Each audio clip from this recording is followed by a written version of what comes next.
Hello and welcome to Baby Boomer Tales. My name is Jim. Thank you for joining me today. Have you ever watched a horse race and then before the horse race these trumpets play that song right before the horse race?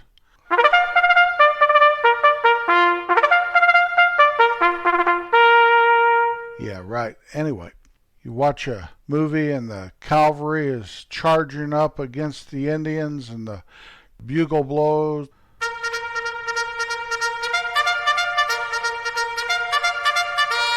Or at night when they're all going to sleep and the bugler plays taps.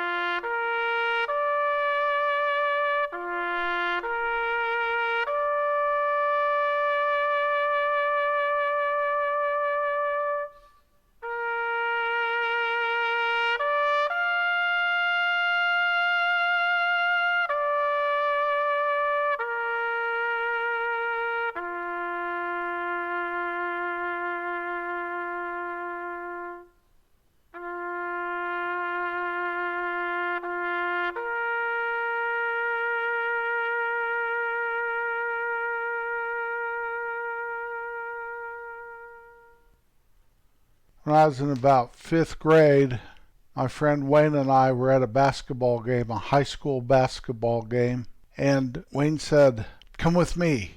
"Where are we going, Wayne?" "I want to get this guy's autograph." So I thought, okay, he wants to get one of the stars' autographs.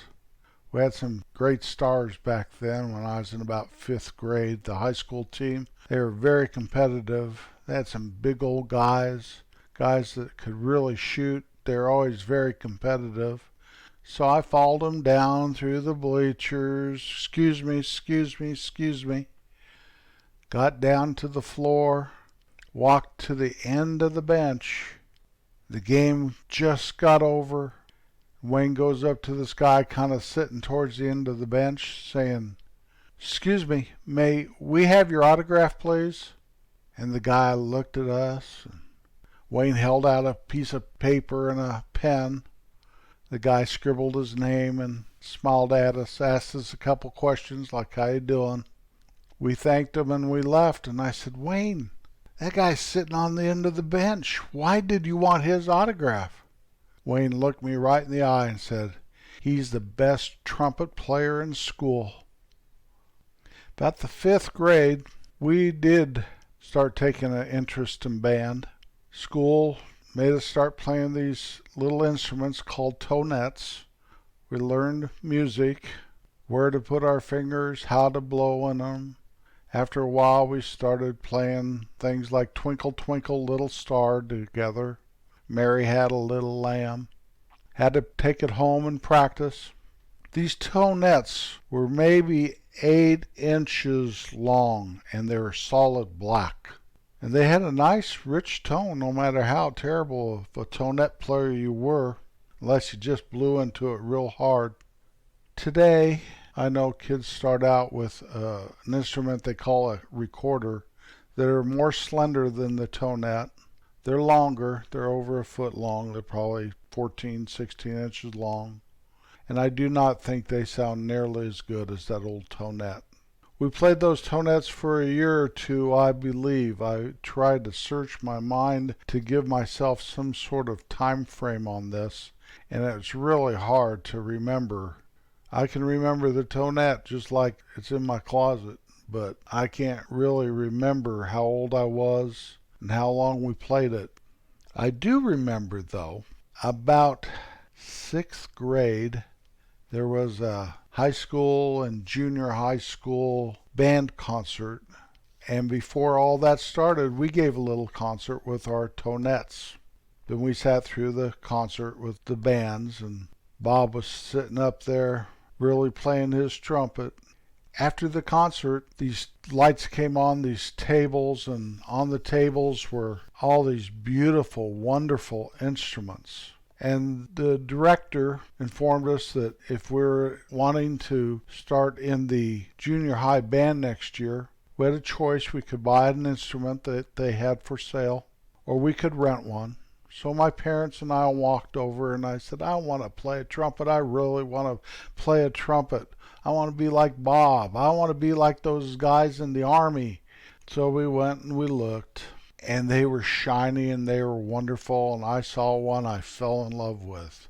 Its case had nice blue lining, kind of velvet material, and the horn was all wonderful and shiny and new. And the man selling this stuff, and I can't remember if he was my Cornet director or if he just sold the stuff, but I do remember he used to be my hockey coach. I remember that part.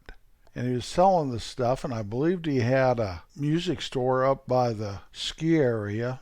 He explained to my parents how much it was, and if he wanted to put it on the easy payment plan, and that it really wasn't a trumpet. It was a hybrid between a cornet and a trumpet. I don't think he used hybrid. That word probably wasn't even invented yet, but it was kind of a cross between that. It was not as stubby as a cornet, and yet it had a nice rich sound, sort of like a cornet, which I didn't know what a cornet was. I looked at it and I saw a trumpet, and that's what I wanted, that one. My dad said, well, how do we know you're going to practice? Do we know that we're not going to buy this thing and next week you'll be on to something else? Let's go look at the rentals. So we walked over there, and they were kind of laying over there in a heap, you know. There was a tuba and a trombone, a couple old trumpets. One looked like it was made out of nickel. They all looked like someone had hit them with a hammer a couple, 3 times. My eyes probably welled with tears, and I knew I was losing my mojo here, and somehow I got my parents back to the nice shiny horn and the wonderful case that had the blue velvet lining. And I promised I'd practice every day. And I promised I would take care of it. And I promised I'd be a good boy and that I wouldn't fight with my brothers. And my dad was hedging, and I think my mother got involved somewhat. Looked me right in the eye and says, Jim, you promise you'll practice? Yes, Mom, every day. I'll practice every day. Well, we negotiated and bantered back and forth, probably walked over to the rentals a couple times, and I didn't want to lose that horn. I didn't want somebody else to walk in there and buy that right out from under us while we were trying to figure out if I was going to practice or not. Somehow through all of that, all the people walking around, kids begging their parents, people renting instruments, and a couple people buying them. Somehow through all of that, after I gave my solemn oath to be how they dreamed I would be, because that's all it was just a dream, we bought that shiny cornet trumpet hybrid. I was so happy. I took it home and I practiced. The next day I came right home from school and I practiced. The next day I practiced, but I couldn't practice quite so long because I had some baseball I had to attend to. And the next day, well, I practiced after I got home from playing baseball. It was okay. I'm practicing, and I practiced, and I struggled, and I practiced, and I practiced. And I started to wonder why I had wanted that cornet trumpet so badly. And my mom would have to come find me and say, Jim, you're supposed to practice your horn. Well, I was in the junior high band once I got to 7th grade, and I didn't like to practice, and I got out of it every chance I could. And if my mother was gone, I'd lie when she got home and said, yeah, I practiced. I practiced a half an hour. I practiced. And I think maybe I was second chair.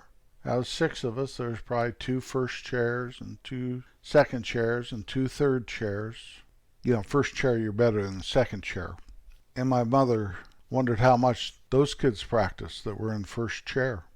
And I'd leave my horn at school, forget it, and I'd have to go back and get it so I could bring it home and practice. And, Mom, we had practice at school today.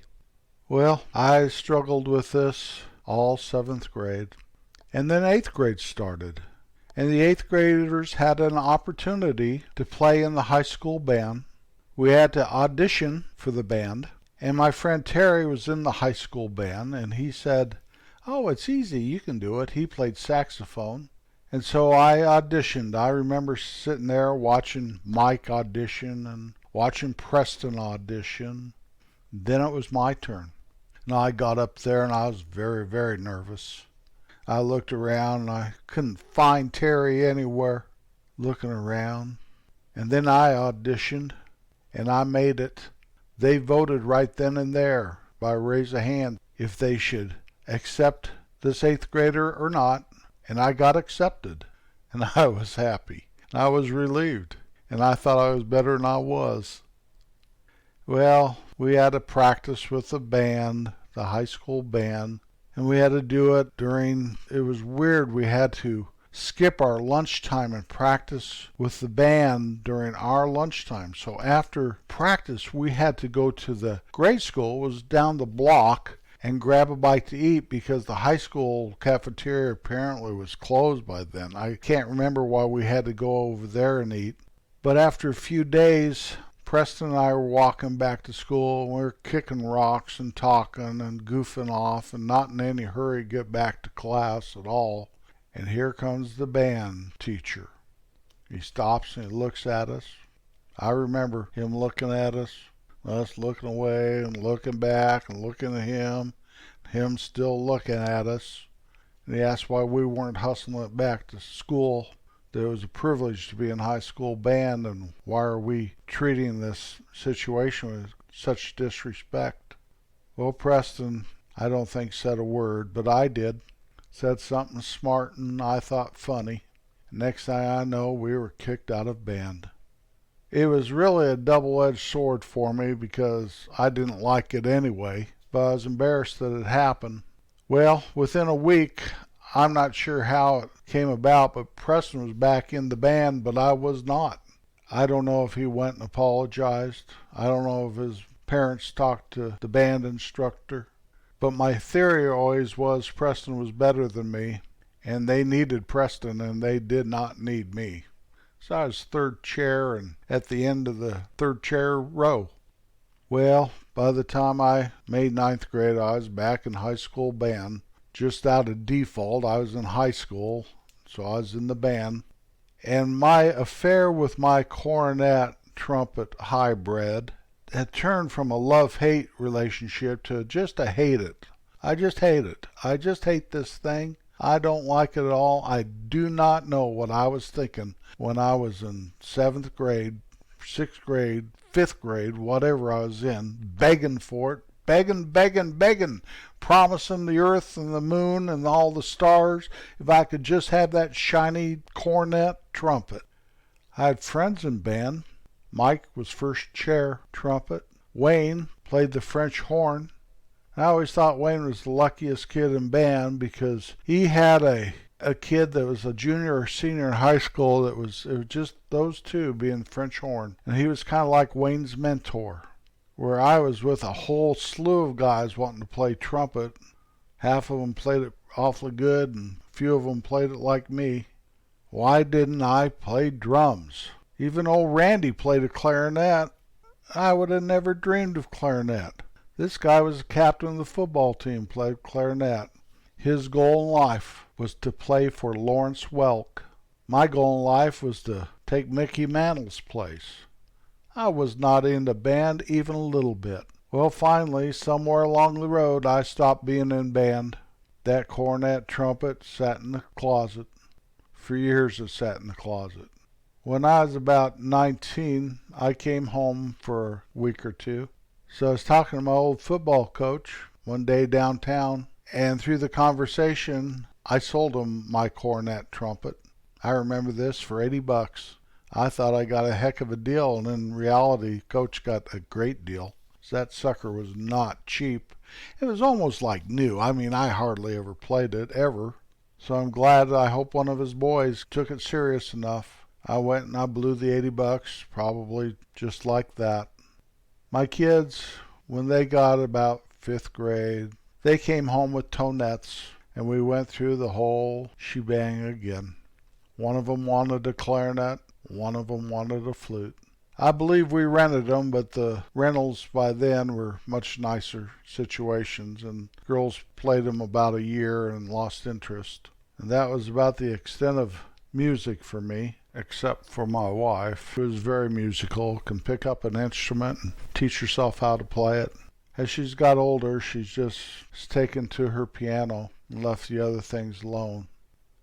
Some of the famous cornet players are Dizzy Gillespie, Duke Ellington, and Louis Armstrong. Those men practiced, and they played that cornet where it sounded like liquid butter and spreading out over all to hear, smooth as silk and pretty as a picture.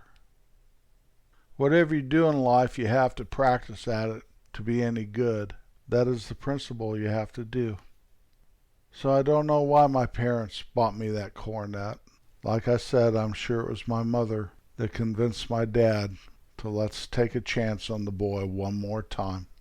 I think I've learned my lesson by now, but it took me a while, as I think it does so many kids. Foolishness is bound up in the heart of a child. As we get older, we're supposed to learn from that foolishness and try to make better choices in life. I guess I'm glad my parents bought me that cornet, but for the life of me, I do not know how I ever talked them into it. If you would like to donate to Baby Boomer Tales podcast, just visit our website, babyboomertales.com, and click the link, support our podcast. Thank you for being with us today. Always remember that kindness matters.